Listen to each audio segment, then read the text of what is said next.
वेदास्त्यागश्च यज्ञाश्च नियमाश्च तपांसि च न विप्र दुष्ट भावस्य सिद्धिं गच्छन्ति करहिचित्।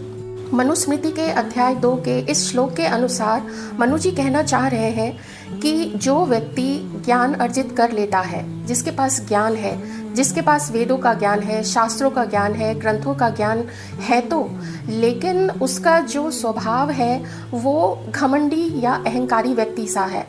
उसे घमंड हो गया है अपने वेद का, अपने ज्ञान का, और यही घमंड, यही अहंकार उसके आचरण में भी दिखने लगता है। वो दूसरों को नीचा समझेगा, वो उन लोगों को नीचा समझेगा जो उनसे ज्ञान प्राप्त करने आते हैं। समाज में वो कुछ समय के लिए तो अपनी अलग छवि बना सकता है, लेकिन धीरे धीरे लोगों को, समाज को, उनके आसपास के लोगों को ये ज़रूर पता चल जाएगा कुछ दिनों में कि ये तो ढोंगी है, ये अहंकारी है। क्योंकि ज्ञान व्यक्ति को विनम्र बनाता है, ना कि अहंकारी बनाता है।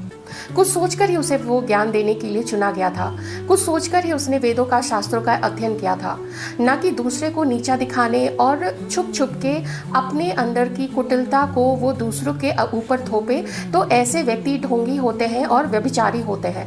तो ऐसे व्यभिचारी लोगों का मनु महाराज जी कहते हैं कि कोई भी फायदा नहीं है उनके इतना ज्ञान अर्जित करने का, उनका वो सारा जप तप करने का, होम करने का, ये सिर्फ एक दिखावा है। और उस दिखावे से लोग तो भ्रमित हो सकते हैं, लेकिन वो ईश्वर को भ्रमित नहीं कर सकता है।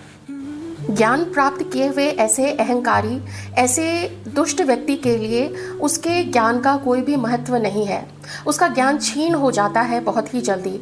यहाँ मनु महाराज ये समझाना चाहते हैं कि ज्ञान के साथ साथ व्यक्ति का मन सधा हुआ होना बहुत ज़रूरी है।